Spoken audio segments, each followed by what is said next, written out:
শব্দও কাণেৰে শুনিব পৰা নাই, কিন্তু মনটো গৈ আছে যে কেনেবাকৈ নামঘৰলৈ যাব পৰা হ'ল। তেওঁ শুনা নাই, কিন্তু তেওঁ মনটো ইয়াত আছে। তেতিয়াহ'লে শ্ৰৱণৰ ফলটো তেওঁ পাব। ইয়ালৈ আহি যদি মই শুনা নাই, তেতিয়াহ'লে মই নাপাওঁ। শ্ৰৱণে তেনেকৈ ক্ৰিয়া কৰে। 28,000 লিখিয়ে প্ৰত্যক্ষ ৰূপত শুনা নাছিল, অন্তৰ মনেৰে শুনিছিল। অন্তৰ মনটো যদি খোলা আছে, তেতিয়াহ'লে প্ৰত্যক্ষ ৰূপত শব্দবিলাকে কৰ্ণস্পৰ্শ নকৰিলেও হ'ব। এইটো হৈছে শ্ৰৱণৰ আটাইতকৈ ডাঙৰ ৰহস্য, যিটো ৰহস্য অনুধাৱন কৰি ঋষিসকল পঢ়িছিল কাৰণে পালে। সেইবাবে ভাগৱত মাৰ্গত চাওকচোন, প্ৰথম স্কন্ধ 19টি অধ্যায় ঋষিসকলৰ প্ৰশ্নৰ যে দেখি দেখিলে জিজ্ঞাসা, জানিবলৈ ইচ্ছা কৰে। ভকাৰম ভাবুকম জ্ঞানম, বকাৰম জ্ঞানম উদ্ভৱম, অকাৰম বৈষ্ণৱী জ্ঞানম, তকাৰম তত্ত্ব ভাবুকম। ভাবুকতা আহিলে জ্ঞান আহিব। সেই জ্ঞান কি? বৈষ্ণৱী জ্ঞান। সেই বৈষ্ণৱী জ্ঞানী জীৱক তৰাই নিব। সেই ভাবুকতা অহাৰ লগে লগে কিহৰ প্ৰয়োজন? এজন শাস্ত্ৰ অনুৱৰ্তী গুৰুৰ আশ্ৰয়ৰ। সেইবাবে ব্যাস নাৰদৰ সংবাদ। ব্যাসদেৱ ইমান পণ্ডিত আছিল, কিন্তু তেতিয়ালৈকে এজন শুদ্ধ বৈষ্ণৱৰ আশ্ৰয় কৰা নাই। তেতিয়ালৈকে তেওঁ ভাগৱতৰ তত্ত্ব পোৱা নাই। এই শুদ্ধ বৈষ্ণৱ নাৰদদেৱৰ আশ্ৰয়তে তেওঁ ভাগৱত তত্ত্ব লাভ কৰিছিল। ভক্তি মাৰ্গত আগবাঢ়িবলৈ এইকেইটা বাধা আছে, সহজে আগবাঢ়িব নোৱাৰি। কি? জাতি বিদ্যা মহদ্দম্ভ ৰূপ যৌৱনমেৱ চ যত্নতস্তু বিবৰ্জিত পঞ্চতৈ ভক্তি কন্তকা। জাতিৰ গৌৰৱ, কুলৰ গৌৰৱ, স্থানৰ গৌৰৱ, মৰ্যাদাৰ গৌৰৱ আৰু ৰূপ যৌৱনৰ গৌৰৱ, এইকেইটা যদি লগত থাকে আগবাঢ়িব নোৱাৰে। ব্যাসদেৱৰ কি আছিল? বিদ্যা আৰু জ্ঞানৰ গৌৰৱ, কিন্তু নাৰদদেৱৰ সন্মুখত প্ৰকাশ কৰা নাই। আমি মানুহ মাহেঁতেন কি বুলি ক'লোহেঁতেন? নাৰদদেৱে যদি ক'লেহেঁতেন তুমি এই 4 বেদ 14 শাস্ত্ৰ লিখিলা, তাতচোন ঈশ্বৰৰ কথা নিলিখিলা। আমি মানুহ মাহেঁতেন ক'লোহেঁতেন কাক ভুল কৰিবলৈ আহিছে? 4 বেদ 14 শাস্ত্ৰ মই কৰিলোঁ, আপুনি কেইখন পুৰাণ লিখিছে? ব্যাসদেৱেতো ক'ব পাৰিলেহেঁতেন, নাই বা একেষাৰতে মান্তি হৈ নাৰদদেৱৰ আশ্ৰয় হৈছে। সেইখন কেপাচিটিও লাগে যে একেটা বাক্যতে এজন সৎগুৰুৰ আশ্ৰয়, আৰু সেই আশ্ৰয়ত বিশ্বাসটো লাগিব। এতিয়া ব্যাসদেৱক বিশ্বাসত প্ৰতিয়ন যোৱাবলৈকে নাৰদদেৱৰ উপৰি জন্মৰ কথা। ব্যাসদেৱক বিশ্বাসটো জন্মাব লাগিব যে চোৱা, ভগৱত ভক্তি আচৰণ কৰাৰ কাৰণেও ময়ো ব্ৰাহ্মণৰ ঘৰত কাম কৰা দাসীপুত্ৰহে আছিলোঁ, কিন্তু মই পাৰিপতি কোনো পালোঁ এই ভগৱত ভক্তি আচৰণ কৰাৰ কাৰণে। গতিকে তুমি ইয়াক বিশ্বাসত গ্ৰহণ কৰা। এতিয়া ভাবুকতা আহিলে, আশ্ৰয় লভিলোঁ, বিশ্বাসো আহিলে, কিন্তু সেই ধৰ্ম মাৰ্গত বিশ্বাসটো থকাৰ পাছত যদি কিবা পোৱাৰ ভাৱনা এটা লৈ আগবাঢ়ো, তেতিয়াহ'লে গতিটো কেনেকুৱা হ'ব? অশ্বত্থামাৰ নিচিনা। নহ'লে আপুনিয়ে ভাবি চাওক, কৈ আছিল ব্যাস নাৰদৰ কথা, আকৌ অশ্বত্থামাৰ প্ৰসংগ কিয় পালে? নিৰুক্তত অশ্ব শব্দে অহংকাৰকো বুজোৱা হৈছে। অশ্বত্থামে ভাবিলে ন, মই যদি পাণ্ডৱৰ গোটেই বংশটো নষ্ট কৰি পেলাওঁ, দুৰ্যোধনে তেতিয়া মোক ঢেৰ ধন সা সম্পত্তি দি বহুত সন্মান কৰিব।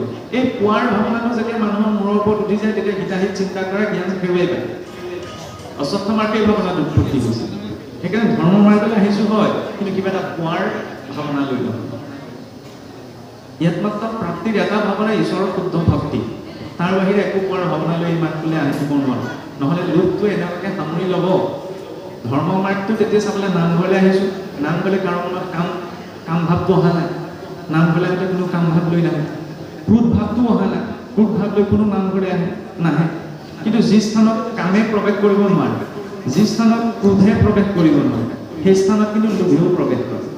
সেইকাৰণে লোভে কৈছিল যে ব্ৰহ্মাণ্ডৰ ভিতৰে দেখিও তুমি আই, লোভিয়াটো কৰে মনুষ্যৰ মন্দ নাই, যত পাৰে মানে তাৰ ভাল নকৰিব, ভকতি খলিত কৰি যাতনা কৰিব। নামঘৰলৈ অহাৰ পাছতো কিন্তু মোৰ মনত লোভটো আহিব পাৰে নহয়। কামহে নাই, ক্ৰোধে নাই, লোভটোতো ইয়ালৈকে আহিব পাৰে। সেইকাৰণে সাৱধান, কিবা এটা পোৱাৰ ভাৱনা লৈ যাতে আমি ধৰ্ম মাৰ্গলৈ নাহোঁ। তেতিয়ালৈ কেনে ভাৱ লাগিব? সেয়া দেখুৱালে দ্ৰৌপদীৰ জৰিয়তে। যি দ্ৰৌপদীয়ে তেওঁৰ 5জন পুত্ৰক হত্যা কৰা ব্যক্তিজনকো ক্ষমা কৰি দিছে দুটা কাৰণ। প্ৰথম কাৰণ কি? এফালে গুৰুপুত্ৰ। কম ডাঙৰ কথানে? আমাৰ মানুহৰ ভিতৰত ইমান সাহস আছেনে নিজৰ হত্যা কৰা 5জন পুত্ৰ গুৰুপুত্ৰ বুলি আই দ্ৰৌপদীক ক্ষমা কৰি দিছে? আমি সৰু কথা এটাতে মানুহে ইজন সিজনক ক্ষমা কৰিব নোৱাৰোঁ। আপুনি মোক টান কথা এটা ক'লে নহয়, মই মানি নলওঁ সহজে। সিমানকণেই নাই আমাৰ মনত ভাৱ। তেতিয়াহ'লে এই মাৰ্গটো স্থায়ীকৈ আগবাঢ়িব পাৰিম জানো? নোৱাৰোঁ। সেইকাৰণে স্পষ্টতাতে প্ৰয়োজন। এই মাৰ্গটোত দ্বিতীয়তে কি প্ৰয়োজন? ক্ষমাৰ গভীৰতা। দ্বিতীয়তে বোলে মই যেন মোৰ পৰিপুত্ৰকে অগনিশিয়া নহয়, ইহানৰ অৱস্থা দেখি সেইমতে গৌতমীতে জীৱে জীৱ। আজি যদি অশ্বত্থামাক মই মাৰি পেলাবলৈ কৈ দিওঁ, অৰ্জুনে আৰু ভগৱান কৃষ্ণ ধৰি বান্ধি দ্ৰৌপদীৰ সন্মুখত পেলাই দিছেহি নহয়। কাৰণ এই অশ্বত্থামাৰ মৃত্যুত তেওঁৰ মাকে আজি মই 5জন পুত্ৰক হেৰুৱাই পেলাই যিটো দুখ পাইছোঁ, তেওঁৰ মাকে কিমান কষ্ট পাব। এগৰাকী মাতৃ হৈ আন এগৰাকী মাতৃ হৃদয় বেদনা বুজিছে ক্ষমাৰ ভাৱৰ গভীৰতা। সেই ক্ষমাৰ ভাৱৰ গভীৰতাটো আহিলেহে কুন্তীৰ দৰে স্থিতি মনত উৎপন্ন হ'ব যে প্ৰভু বিপদো নৈব বিপদম সম্পদো নৈব সম্পদ বিপদম বিস্মৰণম বিষ্ণু সম্পদম নাৰায়ণ স্মৃতি। আটাইতকৈ ডাঙৰ বিপদ কি? ঈশ্বৰক পাহৰি থকা। আটাইতকৈ ডাঙৰ সম্পদ বিপদৰ সময়তে যদি ঈশ্বৰৰ চিন্তন হৈছে তেতিয়াহ'লে এইটো মংগল নহয়। কেনেকৈ মংগল? বলিৰ পৰা যেতিয়া আপোনাৰ ভগৱান বিষ্ণুৱে বামন ৰূপত সৰ্বস্ব হৰণ কৰি ল'লে, যিহোপা গোটাইছিলে চবটোতো হৰণ কৰি ল'লে, এইটোতো লৌকিক দৃষ্টিত চাবলৈ অমংগল হৈছে। কিন্তু সেই অমংগলটো সুমংগললৈ পৰিৱৰ্তন হৈছে, কাৰণ তাক ভগৱন্তৰ হস্তক্ষেপ হোৱা হৈছে। গোটেই সুদলপুৰী ৰজা পাতি দিলে, এটা কল্পৰ বাবে ইন্দ্ৰ পাতি দিলে, ইমানখিনি সাধনা কৰি যিটো গোটাব নোৱাৰিলে ঈশ্বৰে এই ত্যাগ কৰাৰ বাবে তেওঁক প্ৰদান কৰিলে। আনহাতে মংগল পুতনা ৰাক্ষসী আছিল, হয়নে? ৰাক্ষসী আছিল, ঈশ্বৰক বধ কৰিবলৈ গৈছিল, তাকো সুন্দৰী নাৰীৰ ৰূপ ধৰি দেখাৰ লগে লগে ঈশ্বৰৰ চকুকেইটা ঢাকিহে দিলে। ঈশ্বৰৰ ওচৰলৈ যোৱাৰ লগে লগে সেইটোতো মংগল ঘটিছে, কিন্তু তাক ঈশ্বৰৰ প্ৰতি শুদ্ধ ভাৱ লৈ যোৱা নাই, সেইবাবে দেখাৰ লগে লগে ঈশ্বৰে চকুহে ঢাকি দিছে। গতিকে আমিও যাতে এনেকুৱা নহওঁ যে ঈশ্বৰৰ সন্মুখলৈ যোৱাটো ডাঙৰ কথা নহয়, আমাক দেখি আকৌ ঈশ্বৰৰ চকুকেইটা ঢাকি দিলে বেয়া হ'ব নহয়। দেখিছিলতো দুঃশাসন, দুৰ্যোধন, ৰাৱণ, কংস এইবিলাকো ঈশ্বৰক দেখিছিল, চিনিব পাৰিলে জানো? নোৱাৰিলে নহয়। সেইখন শক্তি ঈশ্বৰ দিব লাগিব। সকলোতে ঈশ্বৰ আছে, কিন্তু আমি ইমান শুদ্ধ নহয় যে সকলোতে আমি ঈশ্বৰক অনুভৱ কৰিব পাৰিম। সেইকাৰণে আমাক এটা নিৰ্দিষ্ট মাধ্যম দিলে, নামঘৰ, মঠ মন্দিৰ, এটা এটা নিৰ্দিষ্ট স্থান, তালৈকে আমি ঈশ্বৰক উপাসনা কৰিব পাৰোঁ। সেইখিনি সময়ততো আমাৰ ভাৱটো লাগিব। ঘৰত গোসাঁই ঠাই ভাগ আছে, আমাৰ আকৌ মানুহৰ চিন্তাটো কি? ভাত খাবলৈ হ'লে গোটেইকেইজন যাওঁ নহয়, গোসাঁই ঘৰত চাকি দিবলৈ হ'লে হ'ব, কোনোবা এজনে দিলেই হ'ল। চাকি দিয়াজন লাগিলে নিৰ্দিষ্ট হ'ল, গোসাঁই ঠাই ভাগ আছে যেতিয়া গৃহবৰ্তী গোটেইকেইজন লোকে খোৱা গ'লে খোৱা ভাগ কৰাটো প্ৰয়োজন নহয়নে? ভাত খোৱা হ'লে হ'ব, আমুকে খাই দিলে হৈ যাব মোৰ ভাতটো, সেইখিনিতো আমি কেতিয়াও নকওঁ। উপাসনা নিজৰ, আৰু বিনা উপাসনাত ঈশ্বৰক পাব নোৱাৰে। প্ৰমাণ স্বয়ং ভক্ত ধ্ৰুৱ 5 বছৰ বয়সতে ঈশ্বৰক বিচাৰি গৈছিল। নাৰদদেৱে লগ পাইছে নহয়, বৈকুণ্ঠৰ পৰাইতো আহিছিল। নাৰদদেৱেতো ক'ব পাৰিলেহেঁতেন, এই তোৰ ল'ৰাটোনো কি উপাসনা কৰিলে, ব'লা বোপাই মই তোমাক, তুমি যদি ইমানেই বিচাৰিছা ঈশ্বৰক মই দেখুৱাই আনিব, ব'লা। শুনিছে জানো? নাই নে নহয়? বা ঈশ্বৰকো খাটনি ধৰিব পাৰিলেহেঁতেন, প্ৰভু এই সৰু ল'ৰাটোৱে কিনো উপাসনা কৰিব, যোৱাচোন ইমান ভাৱেৰে তোমাক বিচাৰিছে, দেখা এটা দি থৈ আহাগে। আহিছে জানো? 6 মাহলৈকে অনাহেঁতেন তপ কৰিব লগা হৈছে, 5 বছৰীয়া শিশু কি। আমি আকৌ কৈ থাকোঁ কি এই সৰু ল'ৰা-ছোৱালীয়ে ইমান কেৰিয়াৰত ইমান ভক্তি কৰিব পৰা নাই। আৰু ভক্তি কৰা মানে কি, আমাৰ কোনোবাখিনিত এইটো বুজা যায়, নাম প্ৰসংগ কৰা, পাঠৰ আসন অলংকৃত কৰা, শৰাই ভাগ বজোৱা, এইখিনি সামাজিক দায়িত্ববোধত থকা কৰ্ম, হয়নে? সমাজে আজ্ঞা দিলেহে এজন ব্যক্তি কৰ্ম কৰিবলৈ আগবাঢ়িব। এইখিনি কৰ্মত বয়সৰ কিছুমান কথা আছে, ভক্তিটো নাই। ঘৰত ঈশ্বৰৰ নাম, ঈশ্বৰৰ ক্ষেত্ৰত কোনো কথা জনা, তেওঁৰ গুণলৈ চকমকি থকা, এইখিনিতো আমি কৰিব পাৰোঁ, ইয়াততো বয়সৰ কথা নাই। এই উপাসনাটো জীৱনত এইকাৰণেই প্ৰয়োজন, কাৰণ সেই উপাসনাৰ জৰিয়তে ঈশ্বৰক আশা কৰিব পাৰে। বিনা উপাসনাত দৈত্যও পোৱাগে নাই, যদিও তেওঁলোকে অধোগতি পাইছে, ভক্তও পোৱাগে নাই। আমি যে কৈ থাকোঁ আমাৰ মানুহৰ মনত এটা ভুল ধাৰণা ভৰাই দিয়া হ'ল, আপোনালোকে তাক কেনেকৈ লৈ মই নাজানো, যে ভক্তি আটাইতকৈ সহজ, ভক্তি আটাইতকৈ সহজ বুলি ক'তো নাই।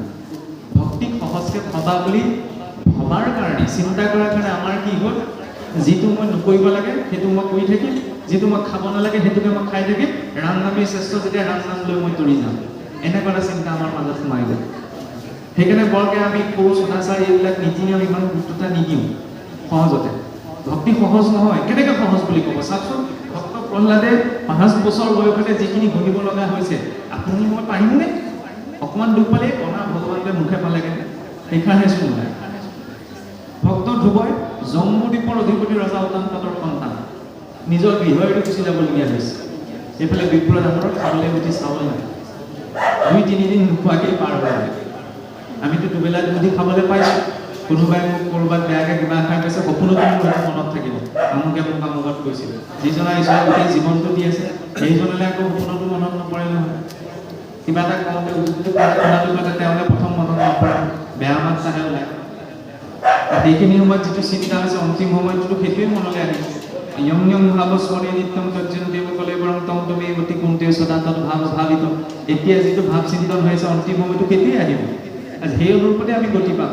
উদাহৰণ জ্বৰ ঘৰত ইমান এজন বিৰক্ত যোগী আছিল, ঘৰ সংসাৰ সকলো এৰি দিলে, বনত বাস কৰিবলৈ লাগে। অন্তিম সময়ত হৰিণ পোৱালিটো মোহত মোহগ্ৰস্ত হৈ গ'ল। ইমান যোগী আছিল কিন্তু হৰিণ ৰূপত জন্ম। আমিতো সাধাৰণ মানুহ, বাক্যটোকে যেতিয়া সংযম কৰিব গ'লে বাকীখিনি সংযম কেনেকৈ কৰিম? সেইকাৰণে এই চিন্তাটো এই মানটোত লাগিব। ইয়াৰ পাছতে চাওকচোন, তেতিয়াহে ভীষ্মৰ মুখ্য উৎসৱ। ভীষ্ম মৰিছেহে, ভাগৱতত কিহে পালে? এজন মানুহ মৰাটো মুখ্য উৎসৱ বুলি কৈছে। মানুহ মৰিলে উৎসৱ বুলি হ'ব পাৰে জানো? উৎসৱ পাতো জানো? কিন্তু ভাগৱতৰ ধাৰাৰে এজন ব্যক্তিৰ মৃত্যুটো উৎসৱলৈ ৰূপান্তৰ হ'ব পাৰে। কিদৰে? পিতামহ ভীষ্ম চাওকচোন, শৰসজ্জাত কৰিছে। শৰসজ্জাত কৰাৰ তিনিটা কাৰণ আছে। প্ৰথমটি কাৰণ, পিতামহ ভীষ্মই পূৰ্বতে কুৰুকুলক কথা দি থৈছিল যে মই প্ৰাণ গ'লেও যিকোনো পৰিস্থিতিতে মই কুৰুবংশক পৰিত্যাগ নকৰোঁ। সেইকাৰণে দ্ৰৌপদী প্ৰশ্নকৰণ হোৱাৰ পাছতো এই বৃদ্ধি এষাৰ মাত মাতিব নোৱাৰিলে, প্ৰতিজ্ঞাবদ্ধ হৈ আছে। দ্বিতীয়তে, এই সেইদিনাৰ পৰা দুৰ্যোধনৰ পাপেৰে অৰ্জিত পাপ অন্ন যে খালে, সেই পাপ অন্ন খোৱাৰ শৰীৰত নিৰ্মাণ হোৱা এটি এটি ৰক্তৰ টোপাল যেতিয়ালৈকে ওলাই যোৱা নাই, তেতিয়ালৈকে পিতামহ ভীষ্মই শৰীৰে নাই। ইমান এজন শ্ৰেষ্ঠ বৈষ্ণৱ, কিন্তু তেওঁ জানে এই সোপা খাই পেলাই থকা শৰীৰটোত মই থাকি এৰিলে মই সদ্গতি পাব নোৱাৰোঁ। দ্বিতীয় কাৰণ, পিতামহ ভীষ্মই এদিন জীয়াই থাকোঁতে যাত্ৰা পথত গৈ থাকোঁতে সাপ এটাৰ যাত্ৰা পথেদি পাৰ হৈ গৈছে। খঙতে ধনুৰাগে ধৰি পেলাই যা তই মৰি থাক বুলি কাঁইটীয়া গছ এজোপাকে দিলে দিলে, তাতে সোমাই লৈ পেলাই ধৰ ফৰাই সেই সাপটো মৰিব লগা হয়। সেইবাবেই পিতামহ ভীষ্মৰ শৰসজ্জা। আমি তেতিয়াহ'লে সাধাৰণ মনুষ্য, এইবিলাক চব সাধু কথা, খাব লাগে আৰু জীয়াই থাকিব লাগে, সকলোৰে মিছা হ'ব। অকণমান খালি চিন্তা কৰাৰ প্ৰয়োজন। জীৱনত পোৱা নোপোৱা আপুনি ভাবিছেনে? বা মইতো